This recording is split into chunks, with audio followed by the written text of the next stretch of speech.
बघितली तर अलायन्स भाजप बरोबर नव्हतं आणि आता अलायन्स भाजप 2014 मध्ये आम्ही अलायन्समध्ये होतो. ओके, मग आता किती फरक पडेल असं? काही नाही, आम्ही अलायन्समध्ये आहोत.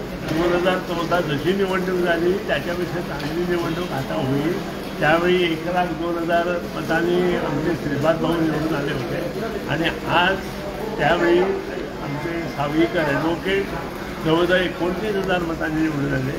मला गॅरंटी आहे की ह्यावेळी श्रीपाद नाईक 1,05,000 मतांपेक्षा जास्त मतं मिळवून निवडून येईल आणि आमची south Goa candidate by Pallavi Dempo ह्या पण मिनिमम 40,000 मार्जिनला निवडून येईल.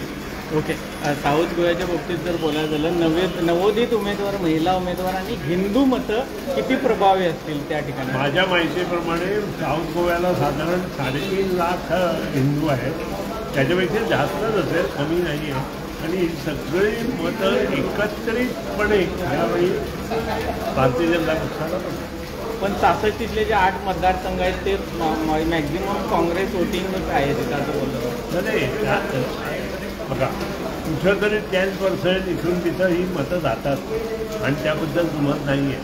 1,20,000 आणि साधारण 10,000, 1,30,000 आमची बाकीची सगळी मतं आणि ही 3.5 लाख मतं पकडली तर साधारण 5,55,000 जे वोटिंग साऊथ गोव्याला आहे ते पूर्ण होतं. असं म्हणणार नाही मी की 80% वोटिंग होईल. मी जर 70% वोटिंग करलं तर साधारण 3.5-4 लाख वोटिंग होईल आणि त्यातले कमीत कमी 2.5 लाख वोटिंग हे भारतीय जनता पक्षाला मिळेल असं मला वाटतं. आणि नरेंद्र मोदींनी सभा जी घेतली दक्षिणेत त्याचा किती प्रभाव पडेल?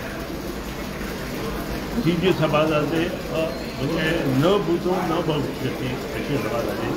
जवळजवळ 50,000 लोक त्या सभेला आले होते आणि सगळे लोक गावामधून आले होते आणि त्याच्यावर एक सिद्ध होईल की हे गावामध्ये ज्याच्याकडं भारतीय जनता पक्षाचे कार्यकर्ते काम करतात, मगो पक्षाचे कार्यकर्ते काम करतात, त्या संबंध गावामध्ये भरभरून मतं आपली जी कॅन्डिडेट आहे तिला मिळाली. ओके, आणि तर दक्षिणेचं अथवा उत्तरेचं जेव्हा श्रीपाद भाऊंचं बोलतोय, श्रीपाद भाऊंचे अपोनंट जे रमाकांत कलप आहेत ते एकेकाळी तुमचे आमदार हे होते, त्यांच्यामुळं त्यांची सुद्धा आता पक्ष याच्यात आघाडी त्यांना हे बघा त्यांना कोणीतरी उभं केलं.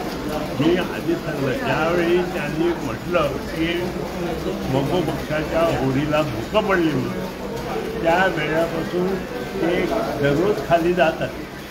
मगो पक्ष आहे तिथंच राहिला, ती थोडी तरंगते, त्याच्यापेक्षा चांगली वरती आली आणि तरंगते.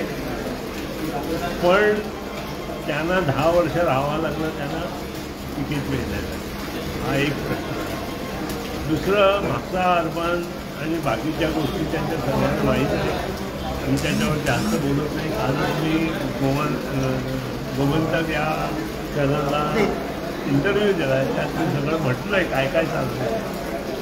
त्यांनी म्हटलं की ते ओपन करा म्हणून. ओपन केलं तर त्यांनी एक पत्र दिलं तर ते ओपन पण होऊ शकतं.